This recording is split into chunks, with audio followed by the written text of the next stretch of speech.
Okay, if I can imagine that a Krabby Patty tastes like anything, it would be specifically like a homemade Big Big Mac. Mac? Yeah! That's literally what I was Homemade Big thinking. Mac. Yeah, Not like a like the good, like a crappy good Big Mac. Yeah, like a good Big Mac. Exactly. 5-star Big Mac. Fancy Big Mac, but like a Big Mac made Mmm, by SpongeBob himself. and damn, I lick those fingers Sound right good. off. Hi everyone, welcome to the Synergy Podcast. My name is Justin. And my name is Emre. Today, we're going to be looking at comments for the question, what theory do you 100% believe in without having any evidence? From the subreddit AskReddit. Oh man, I love this question. I'm excited. I'm excited for I'm this. so excited. You go first. What was your theory? Okay, so a theory that I 100% believe in without any evidence is, I think you already know what I'm going to say, but it's definitely going to be the law of vibration, the law of attraction, however you would like to name it. But it basically states that everyone, everything, every object, physical objects on this world, I guess, emits a vibration, right? And that vibration is specific for that particular object. Our thoughts have vibration too, and neuroscientists have definitely measured this, so look it up if you don't believe me. But the law of attraction states that since you are emitting this vibration, you will attract similar vibration into your life. So if you emit like good thoughts, good positive energy, you're going to be attracting like nice, good things happening in your life. But I do want to say that I believe that this only works with the law of action and the law of oneness, the law of like, just like harmony, just like not You coming in have, from you the have to ego. act on it. You have to like, do things that will Right. attract it. Not just thinking about it, you have to do it. Right, exactly. But I do believe that the universe will help you in one way or the other. I definitely agree with that. Unfortunately, there is no way to like scientifically quote, prove this, but yeah, it definitely is something that I believe as well. What is your theory? My theory, oh man, I love this, man. I'm gonna give credit first to Paul Stamets and Terrence McKenna, and I think that if anybody knows those two people, they'll know exactly what theory this is before I even go into it, and that is the stoned ape theory. And there's no way to actually prove it, but pretty much, in short, I don't want to go into a lot of detail here, but prehistoric man, the reason that our brains are so efficient and we're able to think about ourselves and think about abstract concepts and like money and religion and anything that you could really think of that's like an abstract concept comes because there was prehistoric men roaming around looking for food, and they came along mushrooms that happened to have psychoactive properties. They ate these mushrooms and they got higher visual acuity. They were pretty much like, if you imagine a prehistoric man eating a mushroom and he starts tripping and he's like, wait a minute, why am I naked? Wait, who is I? And then he's like, oh, I don't even have a name. And then language started to exist, and all these different like written languages and history and forms of communication in general, like language. And then over time, the brain started growing and growing, and it started becoming more and more and more efficient. I wouldn't say the brain actual size was growing, however, like the like like the frontal cortex started to come into existence, and we were starting to have this ego that was so famous, started to come into existence, and language was formed, and all these amazing things that we take for granted every single day. At one point did not exist for what we thought of as like prehistoric man. And I think that that all happened due to pretty much shrooms. I 100% agree with that, actually. All candy corn in existence was manufactured in the year 1923. With its high levels of preservatives and low moisture content, it's feasible it could last hundreds of years. Think about it. Who buys candy corn? One day it just shows up in your house and now you have it? The price of candy corn went up 3% in 2012. And as supplies dwindle, I expect candy corn to continue to rise in price. I'm putting a price target of 7 cents per piece within the end of the decade. Oh my. That is Bro, amazing. buy your candy corn stocks right now, folks. Yeah, right? Like I never even thought about that. So this guy is pretty much saying that at one point all the candy corn ever is already in existence currently. Yeah, basically. There is no like candy corn manufacturing plants. Where? Name one. Exactly. I mean, I don't know. That's the point, I guess. Right, exactly. I literally, That's I hate. intense. First of all, and that explains the bitterness and disgusting taste a candy corn gives. Okay, I hate those things. It I tastes like don't like wax. candy corn either. So is it just, are you thinking that the price, are they saying that the price is pretty much going to increase due to like the novelty or nuance, Due to the or like the, not shortage the of nuance, supply, right, like a supply and shortage, but demand. like it's Yeah, more like the nostalgia of it, like right. Obviously every Halloween you have to have candy corn just because it looks cool. You know what I mean? I guess so. I But don't even ever, I never even got candy corn. I never paid for candy corn. That's so another weird thing. and that's what he I've says seen it. too. That's what he says. Literally, like you Wow. don't pay for it; it just shows up, and you just have it forever. Like I it's just swear, if I find ridiculous. candy corn in my house tonight, yo, I'm freaking out. Because I know for a fact nobody in this house has bought candy corn. So if it's here, I'm gonna lose my mind. Bro, and I've never seen it in stores. That just might be me. I don't go out looking for it. I think I have. Okay, all right. So at least Like around that's Halloween, normal. Halloween time. Yeah, but yeah, I'm buying stocks now. Wow, Candy corn to the that's a good one. moon. Pressing the button harder makes the attack stronger. Oh, it's true though. It's true. It's not a theory. It's true. That's what Prove happens. it. Prove it. I do better in the game. What do you mean? That's my proof right there. Or like if you hold the trigger harder, like you'll definitely get the kill faster. Like, Yeah, maybe that's what I oh should try in man, Call of Duty. Huh? you're gonna break your mouse. Anything for Call of Duty. One of the greatest filters of the Fermi paradox is that life needs to evolve for immediate needs, but intelligent life needs to see things that will affect them far into the future or they end up destroying themselves.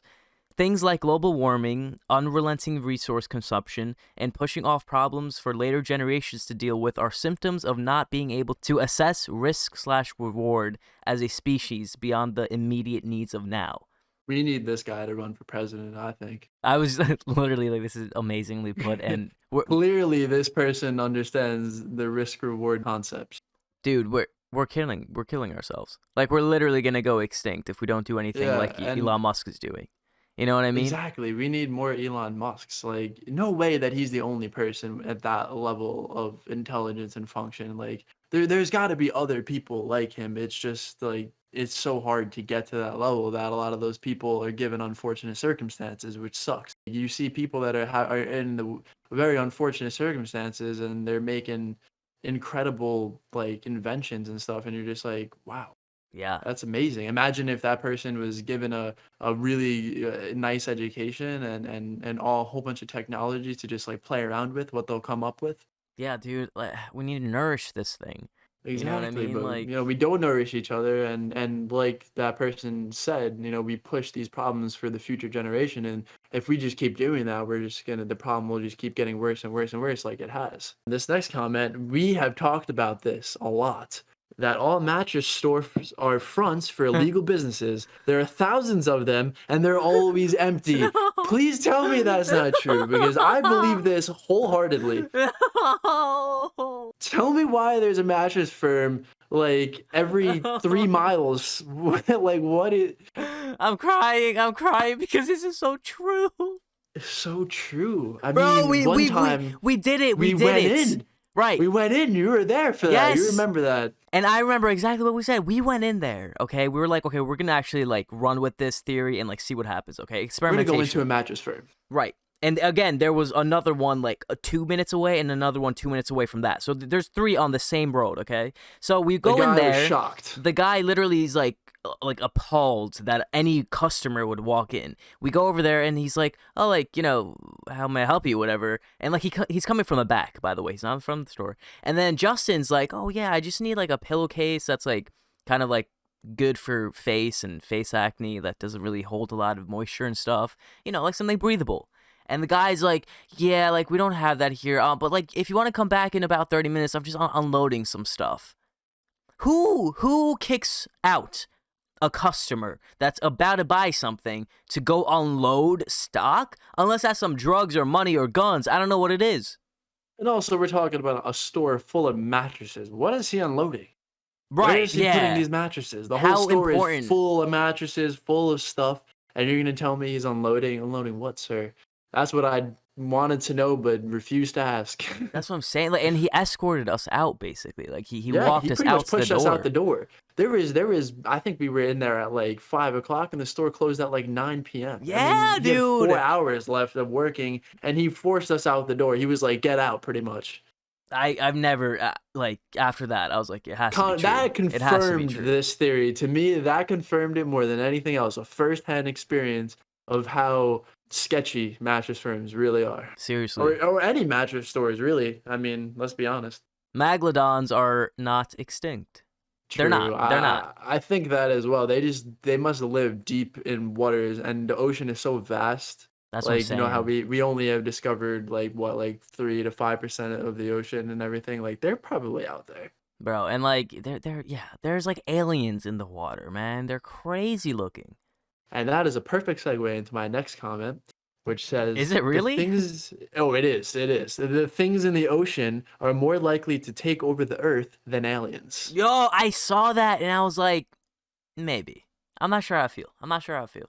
I don't know, man. Unless the megalodon grows legs, but That's what I'm you know. saying. Like, for something to get out of the freaking ocean, it must be able to walk on land already.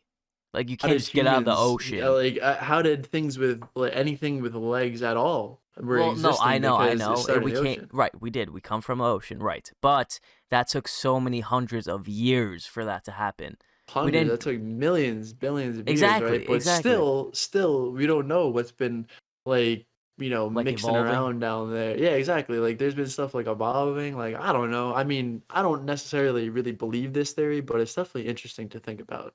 It is, but I think the aliens that are going to come here are from space. I believe that there are corporations that have been actively working with some of our leaders to keep us fat, lazy, and ignorant. Easier to abuse us, use us, and keep us from being better people and standing up for our rights more. I think it's not just them being greedy or corrupt, it's a genuine conspiracy against all of us. Man, that sounds like, you know what? I believe this theory. I really believe this theory.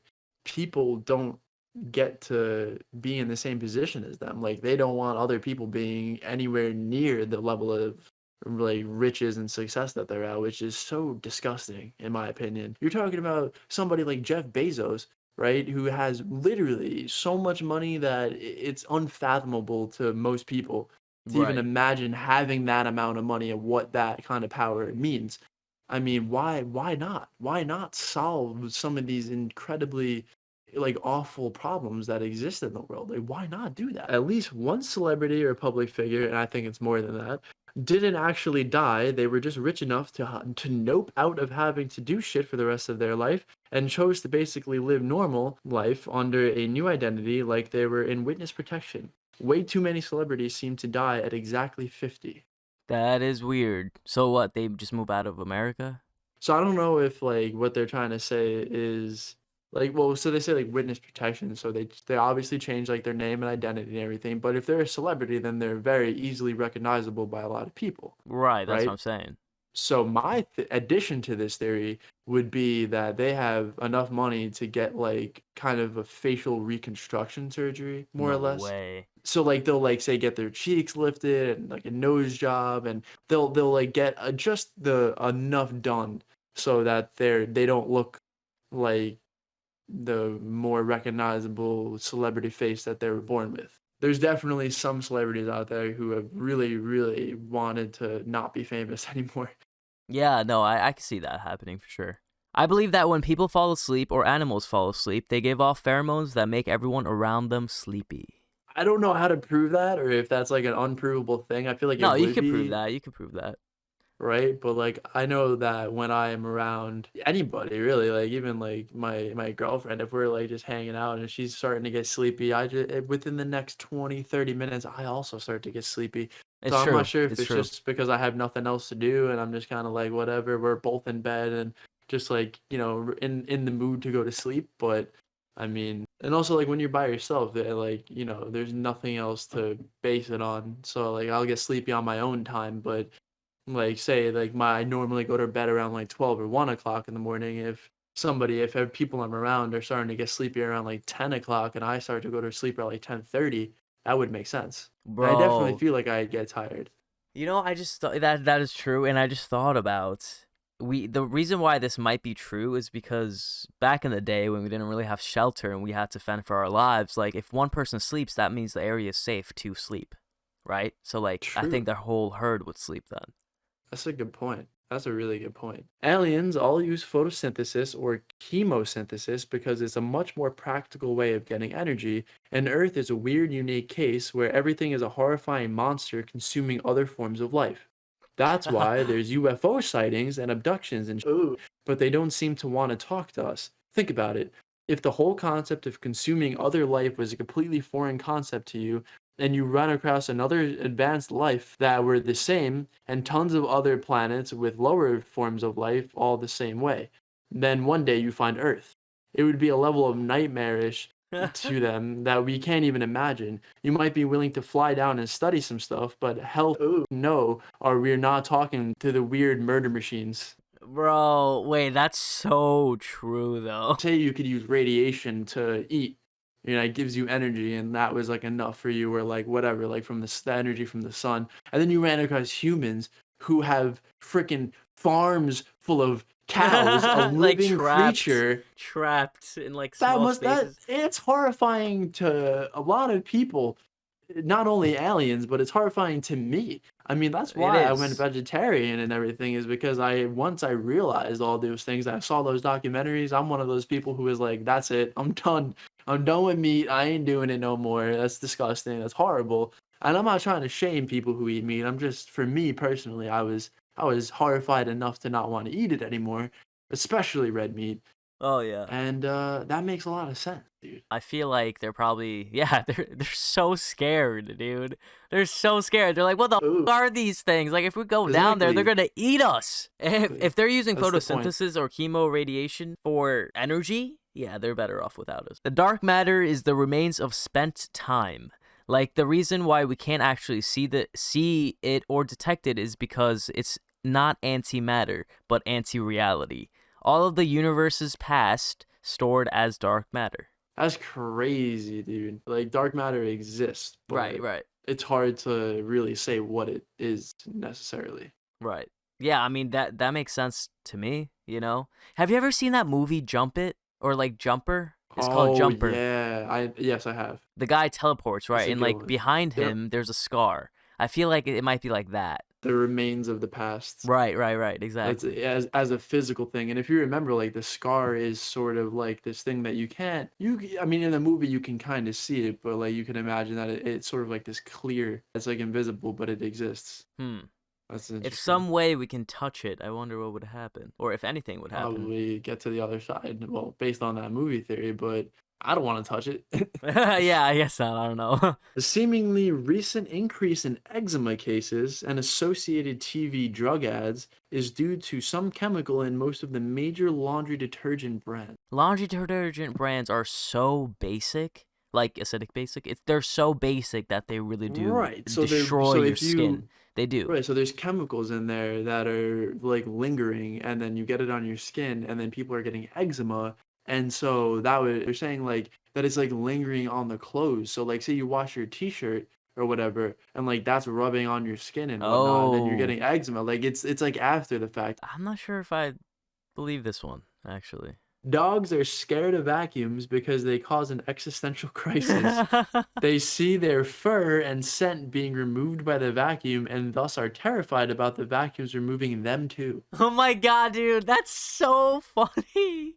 That's so That's funny. amazing. I can I think, literally get behind this one. I like this one. Yeah, it makes sense. yeah, because I mean, come on, you can't all think that every dog is scared of the vacuum because of the sound, but I don't know. I mean, this is probably true, honestly. You can't see it from the dog's perspective, so therefore we cannot prove it, but this is a good one. Different alcohols make you a different drum. Oh, it's obviously. Come on, if you drink alcohol, you know what this is true. Yeah, man. I mean, it is true that, like, say something like tequila is proven to be like a stimulant versus then like a depressant, which is most alcohols. I love tequila. Tequila is probably my favorite hard liquor. Tequila is my favorite drink too. Like, I'm pretty sure rum is made with from like sugar cane, which I don't really like rum because of that. That there is no Krabby Patty formula. It's just a massive lie to draw customers in. SpongeBob is just a good fry cook. Damn. Yeah. It makes you SpongeBob just knows think. how to make the hell out of those burgers. That's true. We don't know the Krabby Patty formula, right? We've never been told by nobody. No. Okay, if I can imagine that a Krabby Patty tastes like anything, it would be specifically like a homemade Big Big Mac. Mac? Yeah! That's literally what I was Homemade Big thinking. Mac. Yeah, Not like a like the good, like a crappy good Big Mac. Yeah, like a good Big Mac. Exactly. 5-star Big Mac. Fancy Big Mac. But like a Big Mac made Mm. by SpongeBob himself. And damn, I lick those fingers Sound right good. off. That's all we have for today. Thank you for joining us. Catch us every Tuesday and Thursday for a new conversation.